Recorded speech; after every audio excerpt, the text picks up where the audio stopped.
Madame, Monsieur, bonjour. L'Organisation mondiale de la santé en a fait une urgence de santé publique de portée internationale. L'épidémie du nouveau coronavirus, appelé pour l'heure 2019 nCoV, est sur toutes les lèvres depuis sa découverte fin décembre 2019 dans la ville de Wuhan, en Chine. Un nombre croissant de pays enregistrent des cas de cette nouvelle maladie respiratoire. Quant au bilan meurtrier, il s'alourdit. Il y a désormais près d'1 millier de décès à déplorer à travers le monde. Alors, il n'existe pas encore de traitement précis, mais la plupart des patients se rétablissent d'eux-mêmes. Donc, il n'y a absolument pas lieu de céder à la psychose. Une psychose justement alimentée notamment par des rumeurs et fausses informations. Le nouveau coronavirus inquiète aussi dans les salles de marché. Certains investisseurs se demandent d'ailleurs quel impact ce nouveau coronavirus aura sur l'économie chinoise et mondiale. Et pour en parler, nous recevons sur notre plateau son Excellence, l'ambassadeur de la République populaire de Chine au Maroc, Lily. Oui, bonjour madame, bonjour tout le monde. Merci d'avoir accepté l'invitation de Média TV, bienvenue. C'est un grand plaisir pour moi d'avoir l'occasion de parler directement avec des amis marocains sur le défi qui reste devant tout le monde. C'est le coronavirus. Alors justement, on le disait, il s'agit d'une crise internationale. La Chine se retrouve d'ailleurs mise en quarantaine. Le président Xi Jinping rassure, la Chine vaincra l'épidémie. Mais sur le terrain, il faut le dire, il semble que cette épidémie a encore du mal à être maîtrisée, malgré la mesure en place de mesures draconiennes. Je fais notamment allusion à la construction d'un hôpital en temps record, 10 jours seulement, et puis la mise aussi en quarantaine de nombreuses villes. Alors, est-ce que vous pensez, monsieur l'ambassadeur, que Pékin est aujourd'hui en mesure de faire face à cette crise? Oui, je crois que la réponse est oui, catégorique. Si je vous apporte la réponse, avant de ça, je vais vous préciser deux choses. Premièrement, oui, l'Organisation mondiale de la santé a déclaré une urgence de la santé publique de portée internationale. Mais avec la parole de monsieur le directeur général, c'est pour coordonner les aides aux zones démunies du monde pour faire face à une telle crise. Et d'autre part, actuellement, je dois vous dire que la Chine n'est pas en quarantaine. C'est plutôt quelques villes. Et donc, avec les mesures qu'on a déjà prises, je crois qu'on est prêt à répondre aux défis et maîtriser la situation. Si je parle comme ça, c'est parce que, premièrement, actuellement, avec les statistiques, je crois la courbe des maladies des patients est en baisse, avec des efforts de plusieurs semaines. Ça, c'est la première chose. Et deuxième chose, dans la coopération internationale de la lutte contre le virus, vraiment, actuellement, on est dans une étape importante. On a une coopération bien étroite avec l'Organisation mondiale de la santé publique. On a aussi une coopération avec les autres pays. D'ailleurs, ce lundi, le président Xi Jinping, couvert d'ailleurs d'un masque, a appelé à des mesures plus fortes et décisives, justement contre la maladie. Alors, de quelles mesures parle-t-on? Bon, je crois dès le début, on a déjà pris des mesures drastiques pour avoir des effets dans les meilleurs délais. Aujourd'hui, avec l'appel de Monsieur le Président, je crois que toutes ces mesures-là vont se renforcer et je crois que tous les efforts vont se concentrer dans la direction pour éradiquer cette fléau. Je dois vous dire qu'actuellement, toutes les ressources humaines médicales de la Chine sont mobilisées pour accompagner les efforts de l'épicentre de cette maladie, c'est-à-dire que la ville de Wuhan et la région de Hubei. Et d'autre part, la Chine a lancé aussi un appel à un concours international. Et donc ça, c'est la première fois dans l'histoire. Cela signifie qu'on va on va prendre toutes les mesures nécessaires, renforcer les mesures déjà existantes pour mettre l'accent dans la lutte contre le virus. Alors, beaucoup d'intox autour de ce virus. La Chine est mobilisée, donc vous le dites, contre la propagation de ce coronavirus, mais aussi d'une épidémie, si je puis dire, de fake news. Comment Pékin, justement, tente d'enrayer ce phénomène qui alimente une certaine forme de psychose? D'accord. Je crois ça, avec une crise de cette nature-là, je crois que c'est naturel d'avoir des intox ou bien des fake news comme ça. Et donc, je crois qu'il faut être très clair. Premièrement, avec un virus qui ne connaît pas encore très bien tous les éléments de ce fléau. Et donc, s'il y a des informations non vérifiées, s'il y a des rumeurs, je crois que ça c'est normal, ça c'est compréhensible.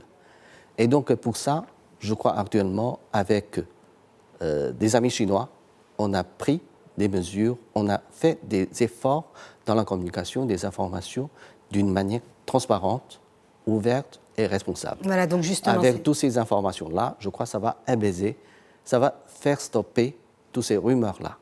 Mais là-dedans, il faut faire attention à la stigmatisation et à la discrimination. Mais beaucoup de ressortissants, justement, chinois sur les 5 continents ont été victimes de stigmatisation, de discrimination. Avec ce défi humaniste, il n'y a aucune place pour la stigmatisation et de radicalisation et de discrimination.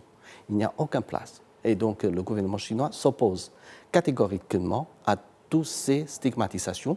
Et donc, on espère que tout le monde doit rester uni devant ce défi mondial. Alors, monsieur l'ambassadeur, justement, je dirais ces rumeurs, ces fake news viennent aussi peut-être d'un problème peut-être à la base de communication. Quelque temps après l'apparition du virus, certains ont justement dénoncé un manque d'informations autour du virus. Est-ce qu'aujourd'hui, on peut dire que Pékin fait totalement preuve de transparence? Je crois oui. Mais bien sûr, dans les premiers temps, peut-être postérieurement, on a dit que dans les premiers temps, il manque des informations. Mais restez réaliste. Parce que dans les premiers temps, personne ne connaît tous les aspects de ce virus-là. Même parmi les chercheurs scientifiques, on a des discussions. Et donc, avec un fléau de cette importance, de cette nature-là, pour l'autorité, pour l'administration, on mesure la gravité, on doit réfléchir, parce que cela concerne la santé publique. Et donc, je crois, si dans les premiers temps, il y a des hésitations, s'il y a des discussions, s'il y a de manque d'efficacité, moi personnellement, je lance un appel à tout le monde de faire une compréhension.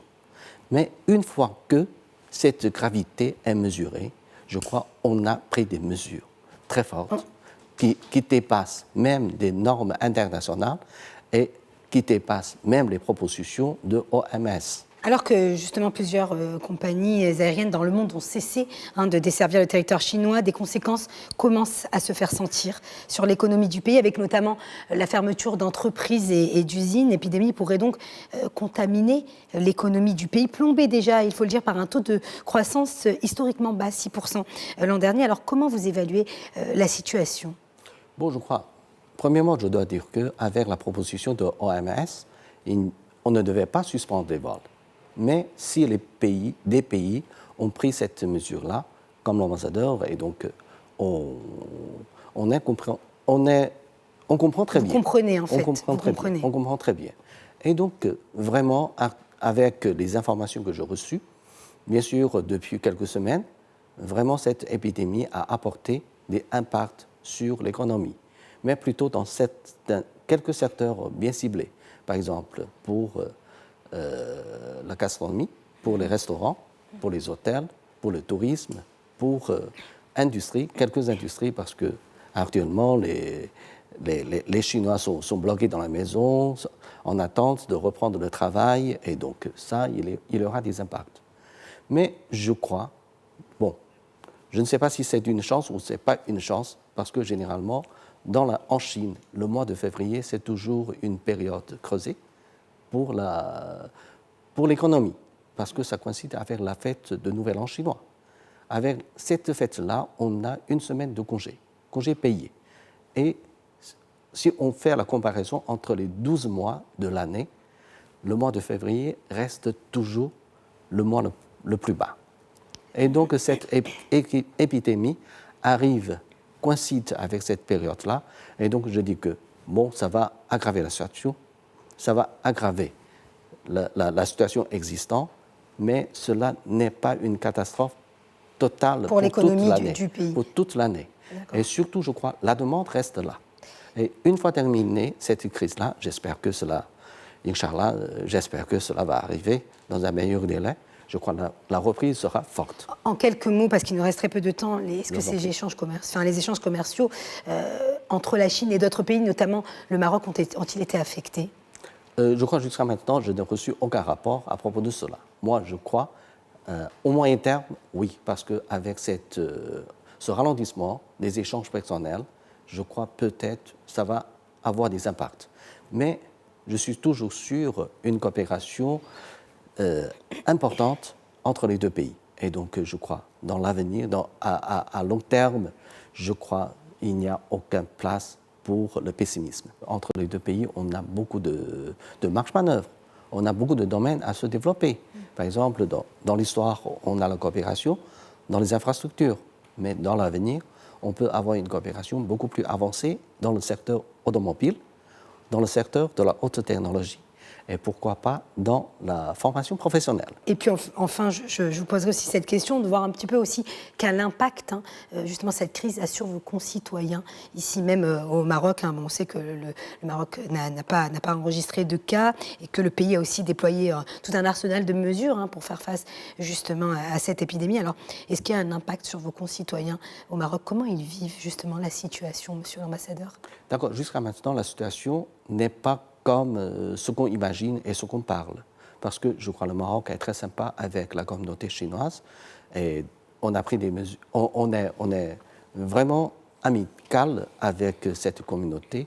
Et donc, jusqu'à maintenant, même avec la suspension de vol, je crois que les touristes chinois qui sont au Maroc arrivent à retourner dans le pays et la communauté chinoise installée depuis des années au Maroc maintient le rythme de leur travail comme toujours. Merci, prie, monsieur madame. l'ambassadeur, d'avoir accepté de répondre aux questions de Made in TV. Merci à vous. Merci beaucoup. Et merci à vous, chers téléspectateurs, d'avoir suivi cet entretien. Restez avec nous, l'information se poursuit sur notre antenne. Portez-vous bien.